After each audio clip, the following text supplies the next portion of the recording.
Olá pessoal, vamos aqui responder as questões de direito empresarial. Nesse bloco de questões a gente vai ficar falando sobre os contratos empresariais e sobre a propriedade industrial. Vamos aqui então começando para a primeira questão. Brito contratou os serviços da corretora Geru para mediar a venda de um imóvel em instância. O cliente ajustou com a corretora verbalmente que lhe daria exclusividade, fato presenciado por 5 testemunhas. A corretora, durante o tempo de vigência do contrato, 6 meses, anunciou o imóvel em veículos de comunicação de distância, mas não conseguiu concretizar a venda, realizada diretamente com o comprador, por Brito com o comprador. Isso aqui é uma frase muito importante para a gente. Realizada diretamente por Brito com o comprador, não teve a intermediação de ninguém. Sem a intermediação da corretora e sem a intermediação de ninguém. Considerando as informações e as regras do Código Civil quanto ao pagamento de comissão, assinale a afirmativa correta. Aqui, gente, a afirmativa correta, ela está no item C. Por que está no item C? O que diz para a gente o item C? A corretora não faz jus ao pagamento da comissão, porque o negócio foi iniciado e concluído diretamente entre as partes, sem a sua mediação. Aqui, gente, esse é o item correto. Se a corretora não auxiliou naquela determinada negociação, não faz sentido ela receber a comissão. Ela só receberia a comissão se realmente ela tivesse, de alguma forma, contribuído para aquele negócio ser fechado, tá? Então, vamos passando aqui para a segunda questão. Mateus, empresário individual, pretende alugar um imóvel para instalar seu estabelecimento e nele localizar o seu ponto empresarial. Antes de celebrar o contrato, ele procura você para, como advogado, informar-lhe sobre os aspectos concernentes à locação não residencial. Sobre a locação não residencial, assinale a afirmativa correta. A afirmativa correta, gente, ela está aqui no item B. Na locação não residencial de imóvel urbano, na qual o locador procede à prévia aquisição do imóvel especificado pelo pretendente à locação, a fim de que seja este locado por prazo determinado, poderá ser convencionado no contrato a renúncia ao direito de revisão dos valores do aluguel durante o prazo de vigência do contrato. Isso aqui é válido, tá, gente? As partes, elas são livres para pactuarem se elas querem fazer a revisão anualmente, por exemplo, ou se elas querem fazer essa revisão somente ao fim do contrato. Não tem problema nenhum. Isso é super válido, as duas partes, elas são capazes, elas têm autonomia de vontade e elas podem pactuar a revisão somente após o fim do contrato, do prazo contratual. Por que aqui a gente tem que os outros itens estariam incorretos, tá? Item A. Na ação de despejo que tiver por fundamento exclusivo o término do prazo contratual, tendo sido proposta a ação em até 30 dias do cumprimento da notificação ao locatário, comunicando o intento de retomada, será concedida liminar para desocupação em 15 dias, ouvida a parte contrária e se prestada caução pelo valor no equivalente a 2 meses de aluguel. Aqui, gente, a gente tem que é independentemente de ouvida a parte contrária e o valor é equivalente a 3 meses de aluguel. O item C. Nas locações em espaço em shopping center, o locador poderá recusar a renovação do contrato pleiteado pelo locatário se o imóvel vier a ser utilizado pelo locador, que não poderá ser destinado ao uso mesmo no mesmo ramo da atividade do locatário. Esse item está falso, tá? Porque você não pode se utilizar da desculpa, né, da defesa, você não pode se defender em relação aos contratos de shopping center, dizendo que o imóvel vai ser utilizado para uso próprio. O dono do imóvel, lá dentro do shopping center, não pode se defender dessa determinada forma. E o item D, tá? Nas locações por prazo determinado de imóveis utilizados por estabelecimentos de ensino autorizados e fiscalizados pelo poder público, o contrato poderá ser rescindido por denúncia do locador a qualquer tempo, independentemente de notificação ou aviso. Nesses contratos, gente, quando a gente tem estabelecimentos de ensino, os casos para você finalizar o contrato são casos específicos que estão na lei, tá? E a denúncia do locador não é um desses casos. Terceira questão. A Sociedade Empresárias Calçados Montavânia Limitada celebrou o contrato de fatorização com Miravânia Fomento Mercantil Limitada, para que a segunda antecipasse para a primeira créditos contidos em cheques, notas promissórias, duplicatas de venda e outros documentos para além da dívida, além da prestação da assessoria mercadológica, creditícia e de gestão de riscos. Sobre este contrato, assinale a afirmativa correta. Na modalidade tradicional ou convencional da fatorização, a fatorizadora se obriga a efetuar o pagamento das faturas de outros documentos referentes aos créditos cedidos apenas na data do vencimento, razão pela qual o contrato em questão não pode ser considerado fatorização típica. Esse item está errado, tá, gente? Aqui a gente não tem a modalidade tradicional convencional. Aqui a gente tem a modalidade fatorização no vencimento, certo? Item B. As sociedades de fomento comercial são obrigadas a arquivar seus contratos e suas alterações no registro civil de pessoas jurídicas, uma vez que o objeto por elas exercido inclui a prestação de serviços ao fatorizado, sendo esta atividade estranha ao objeto das sociedades empresárias. Falso, tá, gente? As sociedades de fomento comercial, como o próprio nome diz, elas são comerciais. E se elas são comerciais, elas devem ser registradas na junta comercial e não no registro civil de pessoas jurídicas. C. As sociedades fatorizadoras dependem de autorização do Banco Central para funcionamento, podendo realizar operações de crédito em favor dos fatorizados, não estando tais operações sujeitas ao limite máximo de juros previsto no Código Civil. Falso, gente, elas não dependem de autorização do Banco Central. Item D, temos então aqui a resposta correta. As sociedades que exercem atividade de fomento, mesmo não sendo consideradas instituições financeiras para efeitos legais, estão obrigadas a conservar em sigilo suas operações ativas e passivas. Esse aí é o item correto. Quarta questão. É a operação que consiste na tomada de uma posição no mercado futuro aproximadamente igual, mas em sentido contrário, àquela que se detém ou se pretende vir a tomar no mercado à vista. É uma forma de o investidor se proteger contra os efeitos da oscilação de preço. O conceito acima, extraído do vocabulário do mercado de capitais, expedido pela Comissão Nacional de Bolsa de Valores em 1990, corresponde a que tipo de contrato relacionado à compra e venda empresarial? Aqui, gente, a gente tem o conceito de hedge, certo? Hedging ou hedge, tá? Resposta correta, então, item A. Quinta questão.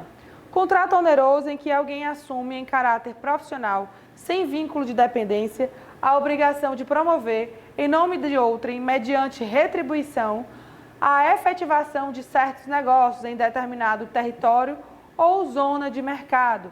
A definição acima corresponde a que tipo de contrato empresarial? Corresponde ao contrato de agência, gente. Essa é a definição do contrato de agência. Sexta questão. É uma cláusula acessória ao contrato de comissão, no qual o comissionário assume o gravame de responder solidariamente pela insolvência das pessoas com quem contratar em nome do comitente. Essa cláusula é denominada de quê, gente? Del credere, tá? Essa cláusula é o que a gente chama de del credere, que você vai ali responder solidariamente caso aquela pessoa com quem você negociou se torne insolvente. Sétima questão. Primavera do Leste Arrendamento Mercantil S.A. ajuizou a ação de reintegração de posse de bem arrendado à sociedade empresária Vila Bela Distribuidora de Jornais e Revistas Limitadas, em face do não pagamento das prestações nos vencimentos. O contrato de arrendamento mercantil prevê a resolução de pleno direito em caso de qualquer inadimplemento da arrendatária. O juiz extinguiu o processo sem a resolução do mérito, por quê? A resposta correta, gente, está aqui no item A. No contrato de arrendamento mercantil, ainda que haja a cláusula resolutiva expressa, é necessária a notificação prévia do arrendatário para constituí-lo em mora. Essa cláusula, gente, pode estar lá prevista, só que mesmo assim, você ainda precisa enviar a notificação para outra parte, para avisar daquela finalização contratual, certo? Bom, e os outros itens, por que estamos aqui errados? Nos contratos de arrendamento mercantil celebrados entre arrendador e as sociedades empresárias, é vedada a posição de cláusula resolutiva expressa. Falso, né? Acabamos de falar que essa cláusula é válida, mas apesar dela existir e ser válida, a gente tem que ter o quê? A notificação, certo? Item C. Ação cabível para a retomada do bem em poder do arrendatário pela arrendadora é a ação de depósito com pedido liminar de reintegração de posse. Não, gente, a própria ação já está descrita na questão. D. Como o contrato de arrendamento mercantil há a opção de compra pela arrendatária, a propriedade da arrendadora é resolúvel, sendo incabível a ação possessória. Também está falso, né, gente? A gente também está tratando de várias ações aqui dentro. Oitava questão. Sobre o contrato de acrode, acredito que aqui sobre o contrato de arrendamento mercantil, pelos itens que a gente está vendo aqui, sobre o contrato de arrendamento mercantil, assinale a afirmativa incorreta. Então, aqui a gente está querendo saber qual é a afirmativa que está errada. A afirmativa errada, gente, ela consta aqui no item D de dado. A constituição e o funcionamento das pessoas jurídicas que têm como objeto principal a prática de operações de arrendamento mercantil dependem da autorização da Comissão de Valores Mobiliários. Falso, tá, gente? Aqui a gente não depende da CVM, a gente depende do Banco Central. Nona questão. A alienação fiduciária regulada pela Lei número 9.514 de 97 é o negócio jurídico pelo qual o devedor ou fiduciante, com escopo de garantia, contrata a transferência ao credor ou fiduciário da propriedade resolúvel de coisa imóvel. Sobre esse tipo de contrato, assinale a afirmativa correta. O item correto, já estamos aqui ele logo no item A. Constitui-se a propriedade fiduciária de coisa imóvel mediante registro do contrato, que lhe serve de título de registro de imóveis competente. Verdade, esse aqui é o item correto, tá? Item B, somente poderá ser contratada por pessoa jurídica que integre o Sistema de Financiamento Imobiliário, SFI. Falso, gente, tá? Não temos aqui essa necessidade do Sistema de Financiamento Imobiliário. Item C, não pode ter como objeto a propriedade superficiária do imóvel do fiduciante. Falso, pode sim ter esse objeto. E item D, o fiduciante poderá transmitir os direitos de que seja titular sobre o imóvel do objeto da alienação fiduciária, independentemente da anuência do fiduciário? Falso, precisa sim da anuência do fiduciário. 10ª questão. Pretendendo aderir a um sistema de franquia empresarial, o microempresário individual SF consulta sua advogada sobre as disposições legais referentes a esse contrato. Assinale as afirmativas a seguir, a que apresenta a informação correta prestada pela advogada. O franqueador é obrigado a incluir na circular de ofertas de franquia informação em relação ao território de atuação do franqueado, especificando a possibilidade de o franqueado realizar vendas ou prestar serviços fora de seu território ou realizar exportações. Esse item aqui, gente, é o item correto, tá? A gente tem que estar sempre muito atento em relação aos contratos de franquia, porque a circular de oferta de franquia, a COF, ela tem que conter todos os detalhes daquele determinado contrato que vai ser feito posteriormente, tá? A COF, ela tem que ser bem específica para que a pessoa que esteja fechando aquele determinado contrato saiba dos seus direitos, saiba das suas obrigações, saiba de todos os mínimos detalhes que existem ali dentro daquele determinado contrato, certo? Então, vamos lá para a 11ª questão. Bernardino adquiriu de Lorena ações preferenciais escriturais da companhia Campos Logística S.A. e recebeu do advogado orientação de como se dará a formalização da transferência da propriedade. A resposta do advogado é de que as transferências das ações se operam. Gente, isso aqui a gente tem na Lei das Sociedades Anônimas, tá? E aí a gente teria o quê? Pelo lançamento efetuado pela instituição depositária em seus livros, a débito da conta de ações de Lorena e a crédito da conta de ações do Bernardino. Gabarito, então, correto aqui, item C. 12ª questão. Móveis Combinados Limitada, franqueador, pretende licenciar a Ananás Móveis e Decorações Limitada, ME, franqueado, o direito do uso de marca, associado ao direito de distribuição semi-exclusiva dos produtos moveleiros. De acordo com a circular de oferta de franquia elaborada pelo franqueador, eventualmente poderá o franqueado ter acesso ao uso de tecnologia de implantação e administração de negócios desenvolvido pelo primeiro, mediante remuneração direta, sem ficar caracterizado o vínculo empregatício entre as partes. Tendo em vista as disposições legais sobre o contrato celebrado, assinale a afirmativa correta. E a resposta correta, gente, está aqui no item A. Se o contrato de franquia empresarial vier a ser celebrado, o franqueador deverá licenciar ao franqueado o direito de uso da marca. Verdade, porque não é isso que está escrito na COF? Não é isso que está colocando lá na circular de oferta de franquia? Então, isso tem que acontecer na prática. E, eventualmente, porque também está colocado na COF que será eventual, o direito de uso de tecnologia de implantação e administração do negócio ou do sistema operacional desenvolvido, tá? Então, se o contrato ele for fechado, ele tem que seguir aquilo que foi dito lá na COF. A COF é como a gente estivesse trazendo as regras principais daquele contrato que vai ser firmado posteriormente. 13ª questão. O administrador da sociedade Dutra e Filhos Comércio de Alimentos Limitada consulta seu advogado para orientá-lo sobre o contrato apropriado para o aumento de sua capacidade de distribuição.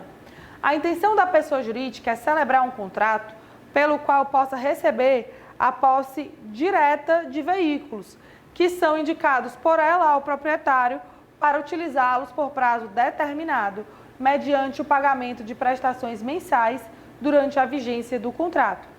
Ao final, a cliente deseja ter a possibilidade de adquirir os veículos ao invés de ser obrigada a devolvê-los ao proprietário ou renovar o contrato. Assinale a opção que indica o contrato apropriado para a sociedade empresária. Aqui, gente, a gente está falando do arrendamento mercantil. Por que a gente está falando do arrendamento mercantil? Porque é justamente esse contrato que te garante o direito de comprar o produto ao final ou de renovar o contrato, não necessariamente só de devolver. Então, a gente está falando aí do caso justamente do arrendamento mercantil. Paulo precisa de um veículo automotor para entregar produtos de seu estabelecimento aos clientes, mas não tem numerário para adquiri-lo. Ele foi aconselhado por sua advogada a celebrar um contrato de arrendamento mercantil. Assinale a opção que indica as faculdades do arrendatário ao final desse contrato. Aqui, gente, a gente vai somar com o que a gente acabou de falar na questão anterior, tá? Quais são as opções que a gente tem aqui? Devolver o bem ao arrendador, renovar o contrato ou exercer a opção de compra, que era justamente o que a outra pessoa na questão anterior queria, tá? Então, a gente tem aí que na 14ª questão o gabarito é o item A, devolver o bem ao arrendador, renovar o contrato ou comprar o produto. 15ª questão. Iguatu contratou o transporte de seus produtos do local de sua fábrica em Iguatu até um dos polos de distribuição em Fernão Dias, São Paulo. Durante o trajeto, a carga será transportada sucessivamente pelas vias rodoviária, aérea e ferroviária. Será celebrado um único contrato, desde a origem até o destino, sobre a execução e a responsabilidade únicas de um operador de transportes. A situação descrita revela que as partes celebraram um contrato de transporte multimodal. Por que, Lívia, multimodal? Porque o contrato multimodal é justamente um contrato único que ele é efetuado o transporte de várias formas. Aí aqui a gente tem que esse transporte é efetuado pela rodoviária, pelas vias aéreas e ferroviária. E é um único contrato, a própria questão também deixou isso claro. Então é um contrato de transporte multimodal com várias modalidades.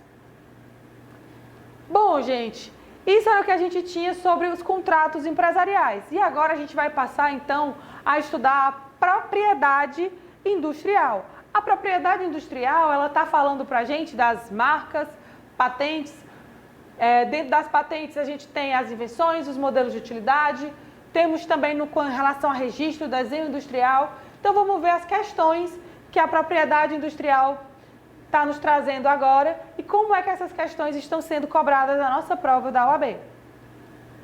Primeira questão. A respeito dos legitimados, assinale a opção que indica as pessoas que podem requerer a patente de invenção ou modelo de utilidade de acordo com a Lei 9.279 de 96. Essa lei, gente, é a lei que trata da propriedade industrial, também conhecida como LPI. Bom, quem é que pode, então, requerer a patente de invenção ou modelo de utilidade? Aqui a gente tem no item B de bola o gabarito correto. O próprio autor, caso esse autor ele tenha, por acaso, sido falecido antes de entrar com o pedido, os herdeiros ou os sucessores desse autor, o cessionário. Quem é o cessionário? É a pessoa que o autor, a pessoa que criou aquela determinada invenção, que criou aquele determinado modelo de utilidade, resolveu ceder o seu direito de requerer a patente de invenção ou de modelo de utilidade. Então, se eu, Lívia, criei tive lá uma determinada invenção, criei um modelo de utilidade, eu posso ceder essa minha criação a alguém. Então, o cessionário é a pessoa que recebe, tá? Então, o próprio autor, os herdeiros ou sucessores do autor, o cessionário é a pessoa que recebeu o direito de requerer essa patente pelo autor, ou aquele a quem a lei ou o contrato de trabalho ou prestação de serviços determinar a que pertence a titularidade da patente ou do modelo de utilidade. Isso, gente, essa parte final, a quem a lei ou o contrato de trabalho ou de prestação de serviço diga, porque é muito comum a gente ter pessoas, né, por exemplo, grandes indústrias que desenvolvem pesquisas que contratam pesquisadores. E no contrato de trabalho pode deixar claro, olha, se você pesquisador criou algo dentro aqui do nosso estabelecimento, dentro das nossas pesquisas, com os materiais que a gente está te fornecendo, esse direito sobre essa invenção é da empresa, pode estar lá constando no contrato de trabalho, como também pode constar no contrato de trabalho que pode ser do trabalhador, tá? Então, por isso que a gente tem que analisar a quem o contrato diga que pertence. Então, o gabarito correto aqui da primeira questão, item B de bola. 2. A respeito das invenções e modelos de utilidade, é correto afirmar que são considerados novos quando não compreendidos no estado da técnica. O que a gente tem aqui, gente? Para eu ter uma invenção ou um modelo de utilidade, eu preciso que a minha invenção e que o meu modelo de utilidade, eles sejam novos, que realmente ainda não tenha ninguém que tenha descoberto, né, que tenha inventado ou criado a mesma coisa que eu, tá? E além disso, precisa realmente ser um estudo pensado. Eu preciso não ter simplesmente descoberto algo. Eu tenho que ter estudado, pensado, elaborado toda uma atividade criativa para chegar naquela determinada invenção ou para chegar naquele determinado modelo de utilidade. Então, a gente tem que o gabarito correto é o item D, são considerados novos quando não compreendidos no estado da técnica, quando realmente foi algo que foi pensado, elaborado, e não algo óbvio próprio do objeto, certo? Os programas de computador não cabem aqui patentes, tá? Nem de invenção, nem de modelo de utilidade, por isso que o gabarito do item A estaria errado. Podem consistir em técnicas e métodos operatórios ou cirúrgicos. Isso também não pode ser patenteado, tá? Está impedido lá ser patenteado na própria lei de propriedade industrial. Bastam atender os requisitos da novidade da atividade inventiva para serem patenteados? Falso. Além desses dois requisitos, tá? A gente tem o fato daquele objeto que você criou, que você inventou, do seu modelo de utilidade, ele tem que ter aplicação industrial. E, além disso, ele tem que ser lícito, tá? Ele tem que ser ali permitido de ser patenteado. Então, o gabarito correto da segunda questão, item D. Terceira questão. Sobre a licença compulsória, assinale a afirmativa correta. Licença compulsória, gente, é cabível sua concessão se a comercialização não satisfizer as necessidades do mercado. Aqui é o fato de que alguém tem uma patente, seja de invenção, seja de modelo de utilidade, e você está querendo uma licença compulsória de poder se utilizar daquela invenção ou modelo de utilidade, mesmo contra a vontade do titular dela. Não é algo simples de você conseguir, porém, se acontecer alguns dos determinados requisitos da licença compulsória, você pode conseguir o direito de se utilizar daquela determinada invenção ou modelo de utilidade, mesmo contra a vontade do titular, tá? E um desses requisitos, que é o que a gente tem, é a concessão se a comercialização não satisfizer as necessidades do mercado. A invenção e o modelo de utilidade, eles têm que estar voltados para o mercado, para o desenvolvimento econômico. Então, se por acaso um titular de uma invenção ou de um modelo de utilidade não estiver agindo de acordo para propiciar o desenvolvimento econômico, pode ser concedida sim a licença compulsória, tá? Quarta questão. Sobre o desenho industrial e seu registro no Instituto Nacional de Propriedade Industrial, assinale a afirmativa correta. O pedido de registro que não atender às condições estabelecidas no INPI, mas contiver dados suficientes relativos ao depositante, ao desenho industrial e ao autor, poderá ser recebido, desde que cumpridas em 5 dias as exigências do INPI. O INPI, gente, o que ele faz? Ele é o órgão que vai fazer o registro das marcas e desenhos industriais e é o órgão que vai conceder a patente das invenções do modelo de utilidade. Ele não vai negar o teu pedido de registro automaticamente se você tiver preenchido boa parte dos requisitos, certo? Ele não vai negar automaticamente. Ele vai tentar primeiro sanar os problemas. Então, ele te dá ali um comunicado para você sanar os problemas que foram apresentados e ele te dá aí esse prazo de 5 dias, certo? Bom, passando então para a próxima questão, quinta questão. Sobre as marcas, é correto afirmar que é permitida a cessão do pedido de registro de marca caso os cessionários atendam aos requisitos legais. Verdade, tá, gente? Aqui, diante da propriedade industrial, a gente está diante de bens móveis. A lei considerou os bens da propriedade industrial como bens móveis, então é muito fácil a gente negociar eles. A gente pode negociar antes do registro ou pode negociar após o registro, tá? Então, é bem tranquila essa negociação desses bens de propriedade industrial, porque eles são considerados bens móveis. O item A. A marca de alto renome é sinônimo de marca notoriamente conhecida? Não, gente. Falso, tá? Marca de alto renome são as marcas registradas aqui no Brasil, que o INPI concedeu essa categoria a mais por aquela marca ser realmente importante, ter uma aplicação nacional. O INPI ele concede essa categoria de marca de alto renome e aquela marca passa a ter proteção em todos os ramos da atividade. Já as marcas notoriamente conhecidas são aquelas marcas que não têm registro no Brasil, mas apesar de elas não terem registro no Brasil, elas são notoriamente conhecidas, todo mundo conhece essa marca. E elas acabam ganhando uma proteção, mas a proteção delas só é no ramo em que elas atuam.